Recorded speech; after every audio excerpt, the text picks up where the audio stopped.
Novas regras definem a quantidade de créditos de descarbonização de biocombustíveis CBIOS pendentes e que foram acrescentadas à meta de 2021.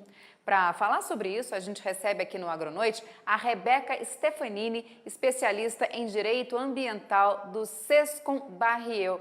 Andréia, ou Rebeca, muito obrigada pela sua presença aqui com a gente. Boa noite. Boa noite, Daniela. Boa noite, Marcelo. Te chamei de Andréia, né? Rebeca. Rebeca, fala pra gente, por gentileza, as consequências para as distribuidoras que não comprovaram o cumprimento dessas metas, por gentileza. Claro.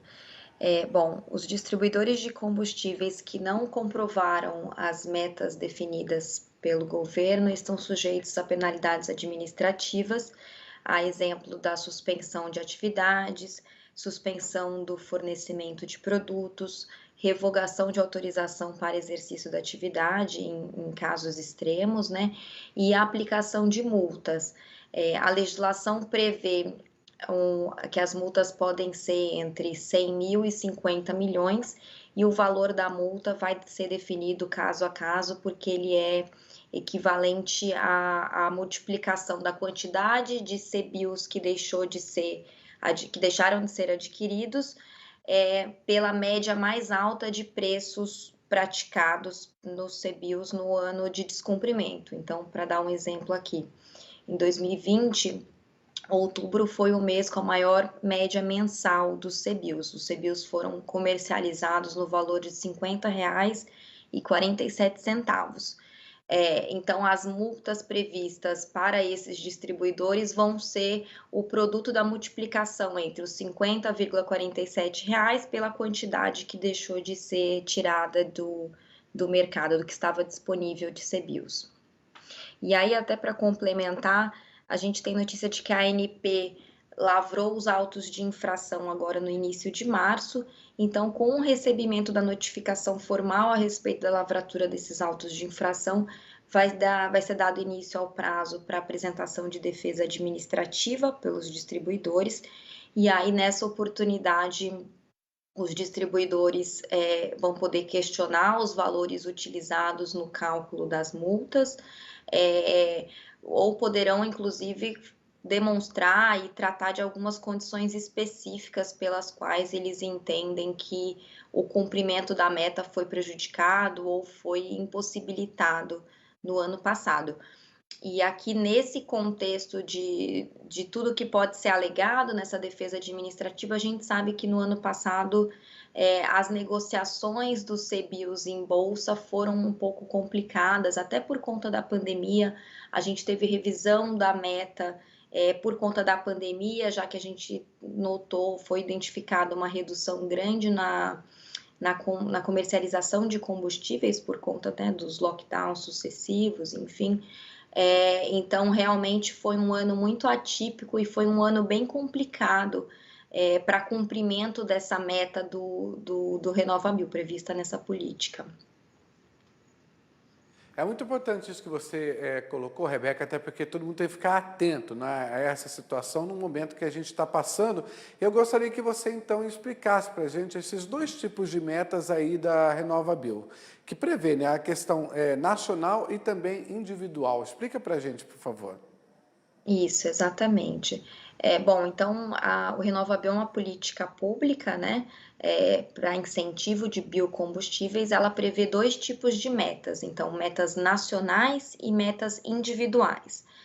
As metas nacionais, como o próprio nome diz, são relativas ao Brasil, né, e elas dizem respeito à redução de emissões de gases causadores de efeito estufa para toda a matriz energética brasileira. Essas metas já foram definidas por um período de 10 anos e elas dão origem às metas individuais que são impostas a cada uma das empresas distribuidoras de combustíveis. Então, elas são o parâmetro usado para a gente chegar nas metas individuais, que vão levar em conta o tamanho da participação de cada distribuidora no mercado de combustíveis fósseis do país. Rebeca, qual que é a importância, então, de uma discussão como essa para que o planeta consiga atingir metas importantes para o meio ambiente? Obrigada pela pergunta. A importância é enorme. O RenovaBio é uma política de Estado, né? Então, é uma política de descarbonização da matriz de transporte do país. Ela está alinhada com todos os compromissos que foram assumidos pelo país no âmbito das conferências internacionais, e aqui especialmente o Acordo de Paris. Como política de Estado, ela é importante para a formalização desse compromisso do país, então, para demonstração para o restante do mundo de quais são as medidas adotadas e que estão sendo adotadas pelo país no âmbito do enfrentamento das medidas das mudanças climáticas.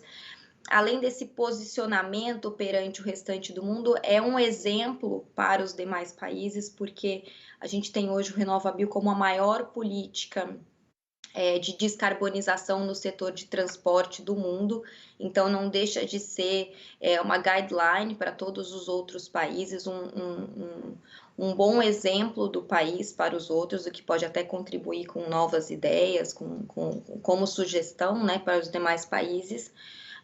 O objetivo do RenovaBio como política de Estado é aumentar a participação dos biocombustíveis na matriz de transporte, e isso acaba sendo feito através do fomento ao setor do agronegócio, né? E até por conta da vocação do país para a atividade. E a gente sabe que o incentivo ao setor do agro acaba trazendo junto um incentivo muito grande social, econômico e até de sustentabilidade, porque acaba incentivando geração de renda, regularização fundiária, regularização ambiental, melhoria de qualidade do ar. Então, a gente tem diversos outros benefícios que são trazidos, que são incentivados por conta dessa política pública que previu esse arranjo de compensação, né?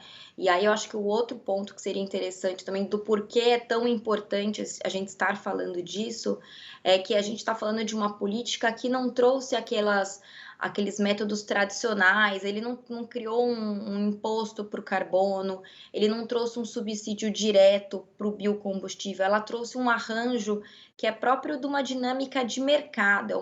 Foi uma alternativa muito interessante que foi trazida pela lei, quando a gente fala de compensação, né, para distribuidores de combustíveis fósseis. Então, eles têm lá as metas de descarbonização, então eles deverão ou vender mais biocombustíveis ou adquirir os CBIOS de quem faz, dos produtores de biocombustíveis. Então, acaba sendo uma própria regulação de mercado que é muito interessante. Então, respondendo aqui a pergunta, essa discussão é sim muito importante e acaba gerando uma repercussão em muitos outros âmbitos que não só no setor de transportes. Certo, Rebeca. A gente tem alguns questionamentos aqui dos nossos telespectadores pelo chat do nosso canal do YouTube e também pelo WhatsApp. Entre as perguntas aqui dos telespectadores do Francisco Costa, de São Paulo, ele quer saber como é que fica essa questão da aplicação de multas para quem não cumprir aí com as regras. Bom, as penalidades administrativas, elas estão previstas na lei do RenovaBio, então é obrigatório que estejam, aliás. Então, todo aquele rol de penalidades que eu falei no início está previsto na lei, então a gente tem toda a parte de suspensão de atividade, suspensão de fornecimento e a penalidade pecuniária, que é o que foi imposto agora pelo que a gente ouviu de notícias, né? Então, como é que funciona? A agência a ANP, ela faz a apuração das metas que deixaram de ser cumpridas, faz o cálculo para cada uma das distribuidoras, para contar aqui do que foi informado, das 141 distribuidoras, 35 deixaram de cumprir as metas. Então, a gente está falando aqui de 25% dos distribuidores de combustíveis. A ANP, então, vai fazer o cálculo de tudo que deixou de ser compensado por cada uma dessas distribuidoras. Esse documento com com esse cálculo, ele é anexado ao auto de infração que é lavrado, então isso segue via notificação para o autuado, e aí começa, então, formalmente o processo administrativo com a ciência do autuado a respeito desse auto de infração que foi lavrado, e aí começa aquele diálogo que começa o diálogo que eu falei para vocês do processo administrativo. Então, a gente vai ter o prazo para apresentação de defesa administrativa, e aí na defesa podem ser alegados tanto aspectos formais relacionados ao auto de infração, quanto aspectos de mérito mesmo. Então, entrar numa discussão de que foi um ano atípico, de que só em setembro do ano passado as metas foram fixadas mesmo, então só em setembro que as distribuidoras tiveram conhecimento do montante de CBIOS que precisaria ser adquirido.